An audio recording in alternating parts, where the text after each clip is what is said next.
matter. I do think that the DEI industry, as it were, has sometimes done things in the name of diversity, equity, inclusion that sadly have been the exact opposite. So we've had policies that perhaps have made people feel excluded or preferring one type of person over another. They've lost sight of merit being absolutely compatible with diversity and used language that has been off-putting, acronyms and so forth. $45 million for diversity, equity, and inclusion scholarships in Burma. $47 million for improving learning outcomes in Asia. Asia's doing very well with learning. I don't know what we're doing. Should use it ourselves. And $101 million for DEI contracts at the Department of Education, the most ever paid. Nothing even like. A lot of people are looking at the Black community thinking that we are the recipients and benefactors of DEI programs and affirmative action programs. And I know affirmative action is no longer, but whenever they hear the term DEI or they hear the term affirmative action, they look to the Black community thinking that we are the benefactor. Now, here's some information for you. The #1 recipient of DEI are white women. That is according to the U.S. Department of Labor. The recipient under that group are Latino and Hispanic Americans. #2 are Asian Americans. #3 are Native Americans. #4, individuals with disability. #5, veterans. Okay? And #6, the LGBTQ plus community.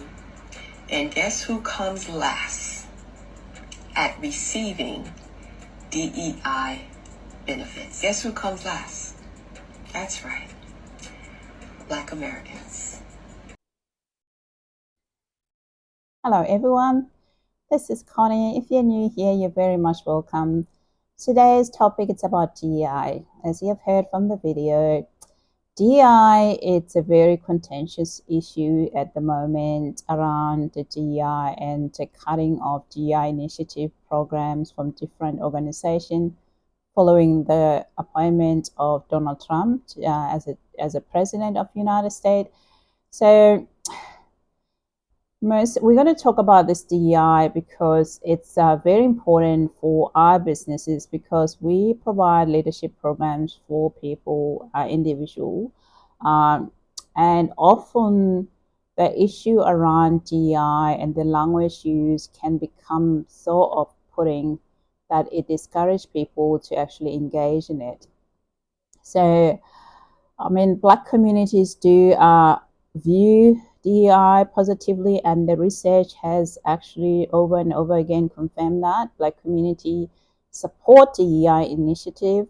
And I think the reason could be that because of the historic, the perception that it addresses the historic and systemic inequities, which could be why. But however, the research and the real world data doesn't actually support this. It actually often reveals that despite this strong support for DEI amongst the Black community, they often are not the beneficiary of the DEI. And they often do not experience the intended benefit of it. This paradox is actually can be explained by a number of reasons. Number of factors, the higher expectation versus the limited structural changes. So you could expect the place to be great, but when you get there, you could find that facing a lot of hurdle in the workplace. So the DEI programs are also marketed as a solution for racial inequities, which creates optimism that actually, it's going to be better for Black communities, but the data doesn't support that it's actually good for Black community. And also the use of images of Black people for these DEI programs, that when you see the data doesn't support that they're benefiting from it.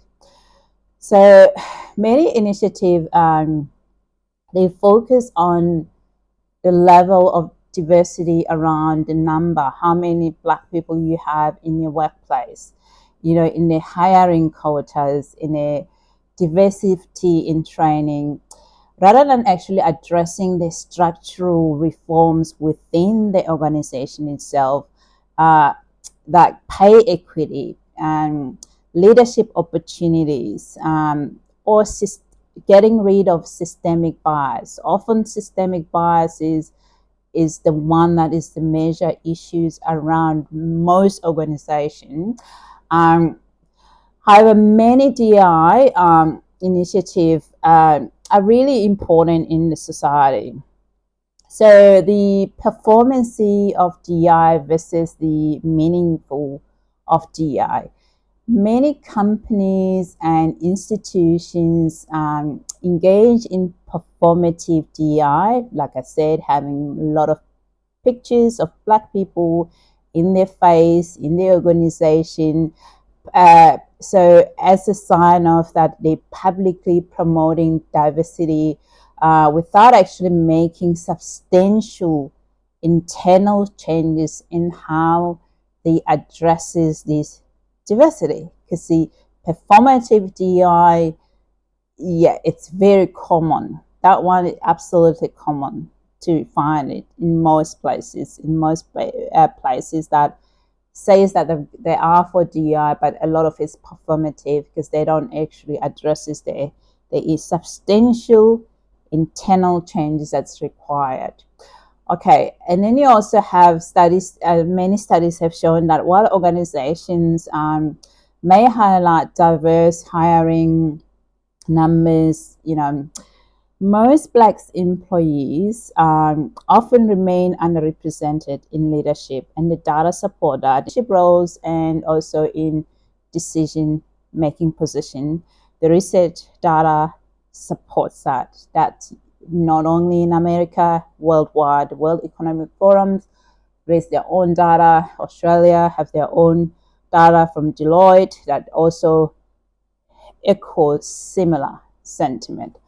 Group. DEI initiative often benefit women as a whole or other racial ethnic minority more than actually it benefit Black people. So it benefit other women, it also benefit other minority group, but more than it actually benefit Black communities.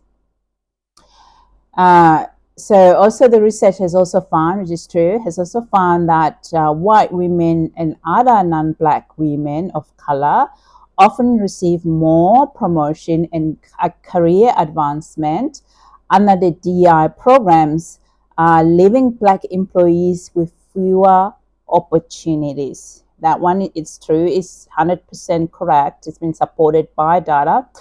And then also there's been resistance and backlash. So Black people support the DEI, okay, because they understand its necessity to address inequity. Having women in leadership position and having people with disability and so on, people, minority groups in those communities. But many organizations face resistance from leadership or pushback from majority groups, which limits its effectiveness of these programs. Some studies have been done in actually some places where white employees, they often feel the reverse discriminations, leading to weakened implementation or even DEI programs rollbacks. So that the perception of white employees who feel that they've been discriminated, reverse discrimination, the term. So then the companies, then it would lead to them not providing much more support to their Black employee counterparts. This is the true data from research. Okay, there's also a lack of accountability of DEI initiative that actually makes it problematic. So many DEI programs, they lack a clear accountability measure. So you can't really measure what the outcome was in any of the programs they initiate. I was looking at another DEI on around STEM. There was no outcome. So it was, the research was based, put in there as if they were really helping the Black community in America around having STEM, increase STEM people, Black people in the STEM field.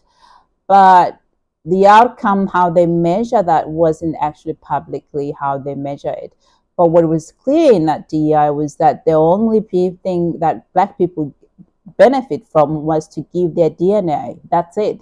There was no, even though the study was addressed as addressing inequity in the Black community around participation in research program. But then it was like, okay, they were trying to address the past inequity around people participating in medical research program and trying to encourage people to be part of the tech initiative and be interested in the health in the community. That's a great when you listen to it, but when you look at it, okay, what's the outcome? How did you measure the outcome? How did you actually confirm that the STEM participation in that community was high up as a result of this initiative? It wasn't clear. It wasn't really clear how they got to that outcome. And it was really, what was really clear in that study was this study was drafted as a DI initiative study, but it wasn't a DI initiative study. It was studied to get the DNA from the Black community in America, but then it was coupled with some programs that they didn't measure the outcome, which were very crucial because the study said they were actually wanting to improve STEM participation of Black community. But then why didn't you measure? Where's the measure? So this actually is another big issue around DEI. So there's also little enforcement. There's also little accountability as well to check if there is actually a programs, the benefit of those programs, and where the money is. You know, when you give thousands and billions of dollars to DI initiative, you have to actually know the outcome of it. What was the outcome? So you don't get to see this outcome. So that's another barrier and the biggest factors around this DI, that it's really problematic amongst the Black community as a whole. Also, this DI initiative, it also creates a burden to Black communities. The Black tax in South Africa, they call it a Black tax. I think in America, it's called the minority tax, which is what it means is that Black employees often become the DEI champions and in the workplace. So mentoring others, giving them support, and participating in panels and leading diversity groups without actually receiving any career advancement or extra compensation for doing that. Because, I mean, that's what it is. It's a tax. You're doing something that you're not compensated for. So, yeah, it's got a different tax meaning in other jurisdiction. In America, it's minority tax. In South Africa, it's a Black tax. So, and also economic and industrial disparity. So some industry have strong DI programs like tax and finance, and also some of them would have a lower percentage of Black workers in them. So when the DI programs increase the representation, it often benefit Black individuals who are already in a higher socio-economic position, leaving out those facing the greatest economic challenges. And we've seen this issue in South Africa. So in South Africa, the clever blacks is the term used, where people who are already in a high socioeconomic status are actually benefiting from these DI programs, meaning the BE and the affirmative action, other than those people in the lower socioeconomical status. And that is the same thing as well in America. You've seen the data as well in there. It's echo similar, trajectory anyway. And I haven't seen such data from Australia because it's a bit murky. I mean, the most data in Australia that you can see that actually specific data is have a look at Aboriginal and Torres Strait Islander data.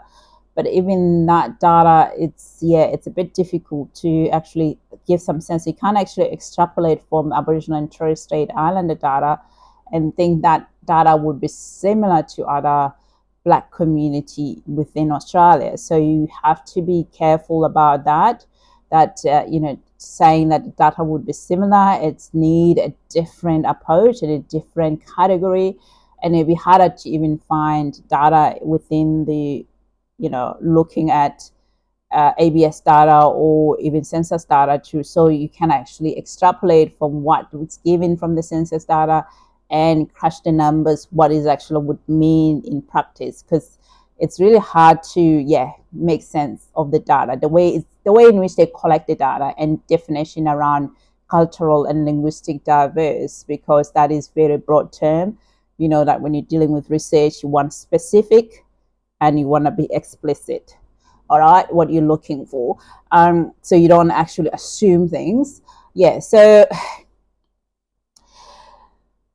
that is so there is also another issue around DI fatigue and corporate prioritization that is also that's been seen in. So another barrier around Black people in general is around the promotion ceiling, where Black people struggle to move into leadership role. The leadership roles tend to be a difficult one. So most solutions that have worked is that the mentoring programs and executive sponsorships, as well as leadership pipelines specifically for Black employees, have worked in the past, have certainly worked in our organization that I work for, the Thrive Pathway. And also, programs that have been initiated by the McKinsey's Black Leadership Academy training. That one also, it's actually in America that those programs really work as well. You address the minority tax as well, the compensate DI work as well, and you also eliminate bias around performance. The studies show that Black employees receive less constructive feedback and fewer high-impact projects compared to white peers. And sometimes done things like, I don't know, I've got a friend who's a wonderful sculptor, and he explained that there was an art exhibition of sculptures in Britain, and there were no white, straight male sculptures being exhibited. So that sort of thing really gets people's backs up and has made this issue much more politicized than it was ever intended to be.